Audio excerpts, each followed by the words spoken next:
ప్రియమైన ప్రియురాలికి ప్రేమతో రాసిన ప్రేమలేఖ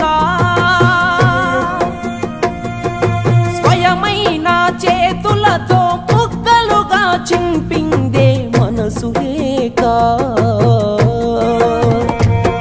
నువ్వు ఊర్వశివని కాదే నిన్ను ప్రేమించింది